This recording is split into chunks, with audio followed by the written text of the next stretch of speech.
This library tour is classified. Good morning, everyone. I hope you've had your morning tea. A bulletin came in from our Kingston station about an hour ago, and if the Chief of Staff hasn't briefed you yet, you can take a look at the dossier in the description box below to see that in this library tour video, we'll be looking at the novels of Ian Fleming and his successors in the creation of Commander James Bond. Fleming, in real life, had been a spy of sorts, not certainly to the level of his fictional Bond. He had failed at the Foreign Office, and he did, however, join and work very hard for naval intelligence during World War II, defeating the Nazis. But then afterwards, he retired to Jamaica. His house was actually called Goldeneye, and he wrote these books with this character. And there's a way in which I think nowadays, if I reread a James Bond book, that it feels like the last gasp of certain Victorian ideals. That Fleming and people of his generation, specifically men, wealthy men of his generation, had sort of felt that they had been groomed to empire, the empire that had existed for over a century. And the attitudes and the prejudices that existed within that empire.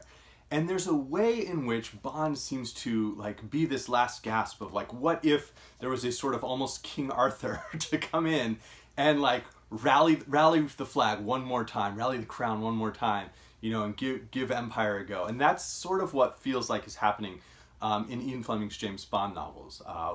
With that, you're going to get every ism. There's deep contempt and racism within these books. There's deep sexism. The humor that exists within the Flashman novels is not there.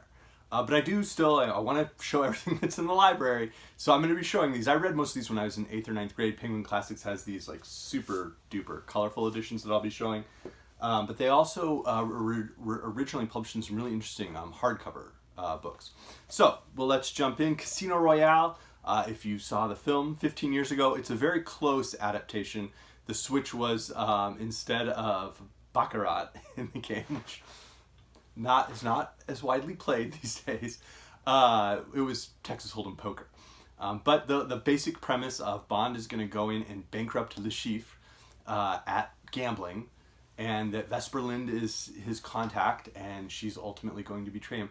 That is all present within Casino Royale. We spend a lot of time playing Baccarat in this book. We get a sense of the sleek danger that exists.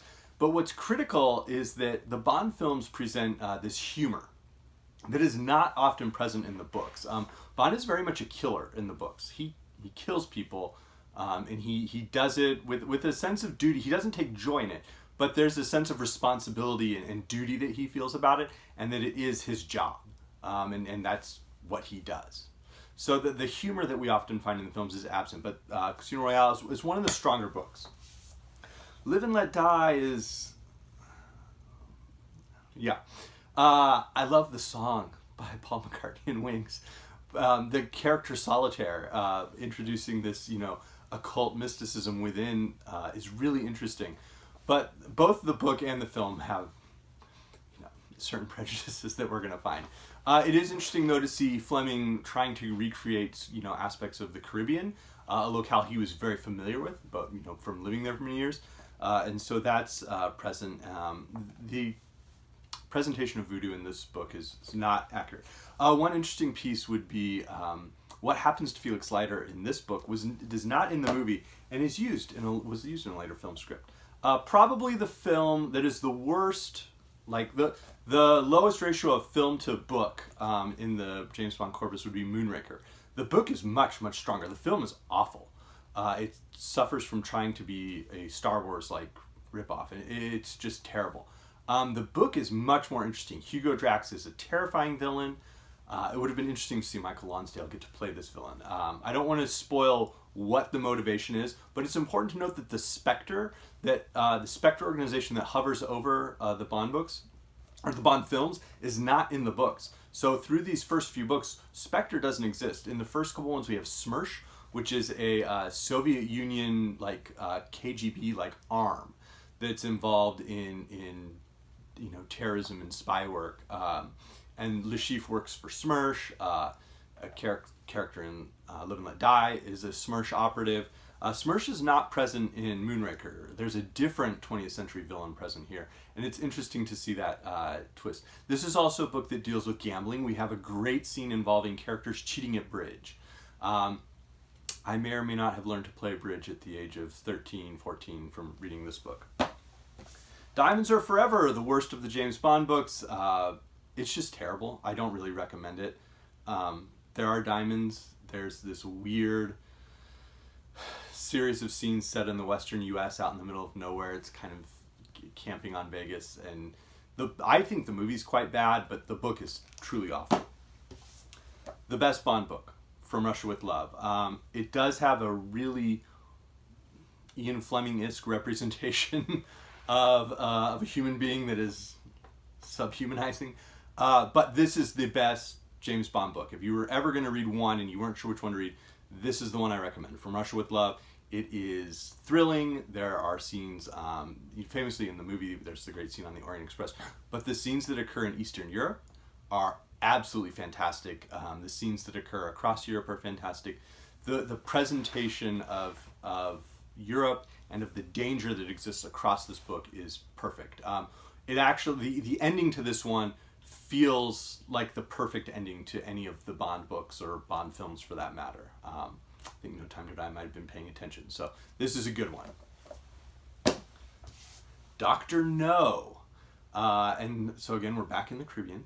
We do have Honey Rider, who's pictured here on the cover. And we will see other names for women that are, yikes. This is a solid book. This is a book that works on certain levels. The technology that is present. As a film, I think the film is a little bit weaker than the book, actually. So usually people have seen Dr. No, so I think that can serve. Goldfinger, quite different from the film. Quite different. The film, of course, involves a plan to use an atomic weapon in Fort Knox to make all the gold radioactive so that the gold that's not in Fort Knox is now worth more. The value changes because the supply of gold in the world has decreased. This one, they actually try to steal all the gold out of Fort Knox, which is kind of a monstrous undertaking, and Fleming goes for it on the logistics. He doesn't just have the mafia involved in Goldfinger's nefarious schemes. He has all of these different gangs from around the U.S., and that's interesting. That's an interesting aspect, right? Is Fleming's presentation of organized crime within the U.S. is really quite interesting. But Oddjob is present. And this is a book that, again, this is often regarded as one of the strongest films in the Bond films. He does have a line about the Beatles in there. And it's not the worst part of the movie. It's not the most inaccurate, most tone-deaf part of the movie nowadays. But in the book, we do get another aspect of Ian Fleming that needs to be remarked on, and it occurred in an earlier book. And that would be the way that Ian Fleming writes about lesbian women. Remember, this is the last gasp of certain Victorian ideals, not all Victorian ideals, without the humor that we're finding in Flashman. Then up next, we actually have Thunderball next, but I want to talk about the Blofeld books together. There's The Spy Who Loved Me. What on earth is this? Ian Fleming tries to be like avant-garde. It is primarily a series of journal entries from Vivian Michel, who has gone on the run and is basically at a tourist camp, like an old school tourist camp out in the middle of nowhere. Auto court is what they would call them. And a courtyard where you could park your car and have a little cabin that you stay in. And Bond just happens to be vacationing there. And we have Saul Horror and Slugsy Morant. And they're there to kill Vivian, but Bond is going to save her. Thank God they didn't use pretty much anything from this book. They do take the concept of a tall, thin character and make Jaws out of that. They do use nothing else from this book for what is probably the best of the Roger Moore Bond films. Barbara Bach's fantastic, having like an agent who can go toe-to-toe with Bond and is not incompetent. She's fantastic in that film. This book leaves a lot to be desired. Then we have the Blofeld Trilogy. A lot of people are familiar with this one, of course, as well. And outside of From Russia with Love, I would say these are the next strongest books. So there's Thunderball, which is great. There's a plane that's stolen that has nuclear warheads. Spectre is now firmly present in this book. although we're focused on the number 2 inspector, not Blofeld himself, but his number 2. And wow, this is a pretty good book. On Her Majesty's Secret Service, a book that is stronger than the film, not just because Lord George Lazenby was a less than stellar Bond, and you do have all the time in the world to watch that film, because you probably won't. But the book is quite good. The book is quite good. And then the final in the Blofeld Trilogy, Bond, Heartbroken, is after Blofeld. He's out for revenge on Spectre. And we have You Only Live Twice. We're in Asia. A lot of people sometimes regard this as one of the top Bond films as well. Sort of the last great Connery one. But this is a longer book as well. And again, as with From Russia with Love, we're sort of left with a really strong cliffhanger ending. But Fleming did have one last gasp, and that was The Man with the Golden Gun. I believe this was published posthumously. So the books roughly were written from, I want to say, 1953 to 1964.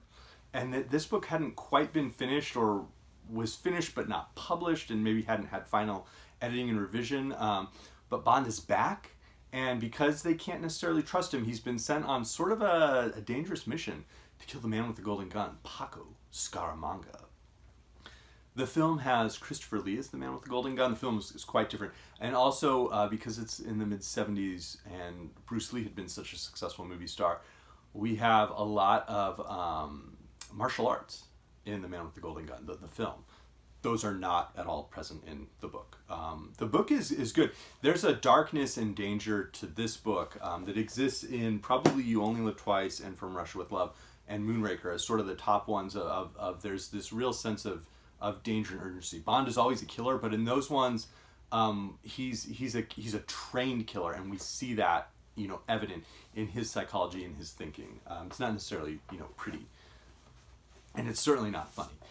Fleming also wrote short stories. All of them are actually collected in the Quantum of Solace. They're split up across 2 volumes. The first of which is For Your Eyes Only. I only have the Quantum of Solace. But the other has Octopussy and the Living Daylights. Does have 2 other stories in here as well, including the Fabergé egg, which was combined with the title Octopussy to create the germ of the plot for that film. One of the worst films. The Living Daylights, though, is the best story Fleming wrote. It is a fantastic story. I did a video on it. Like the first month or 2 I was on BookTube. I will link that video in the description box. The story is excellent. Now, Fleming had died, but the Bond films were going success in the 60s, and so they contracted Kingsley Amis, of Lucky Jim Kingsley Amis, to, with the pseudonym Robert Markham, write a follow-up, Colonel's Son, in which we have a sort of disgraced, disgruntled colonel who is operating off of a secret island in the Aegean. But Kingsley Amis presented a new Bond, one who's older, who wore the scars. I would say that the latter Daniel Craig films adopt the spirit of the James Bond and Colonel's Son. Not the plot at all, but the spirit to a large degree. Then there are the John Gardner books. And these reprints these are very similar to what the covers are like on the old hardback Ian Fleming books. They have like guns and necklaces and designs and stuff. License renewed, Bond is back. It's like 1981. This one's pretty good. It's pretty good. Gardner introduces something that Fleming, periodically there was the technology in Fleming. There were little like gadgets that Bond was using. Q Branch would offer. John Gardner thought that was really important. Raymond Benson thought another thing was really important. We'll get to that. For special services, the spirit of Blofeld lingers, and there are snakes in this one, a pair of pythons. There is a female character in here who is, it's almost like, I can't think of what century would have the attitudes to try and create this character. But her actual intelligence and capabilities far surpass those of many of the other female characters in the series. And that might make it something folks are interested in. This is the strongest of John Gardner's books for special services. Icebreaker. Bond is teamed up with agents from other countries, including Soviet Union, and they're off on the mystery. Nobody Lives Forever and Roll of Honor. John Gardner wrote many more. I don't have all of them. They're not as strong. Death is Forever is pretty good. This one occurs after the Cold War is over. And that was interesting to see how do you deal with the James Bond character who's been kind of operating in a Cold War world, just as John le Carré was figuring out how does he operate with spy fiction once the Cold War he's been writing in is over. Cold. This one has a lot to deal with like aircraft. So if you're interested in aircraft, this could be one for you. And then he also wrote novels from the film scripts for License to Kill and Goldeneye, named of course for the house Fleming had. I should add that License to Kill is a heck of a film. One of the best films, I think. Certainly the best Timothy Dalton film.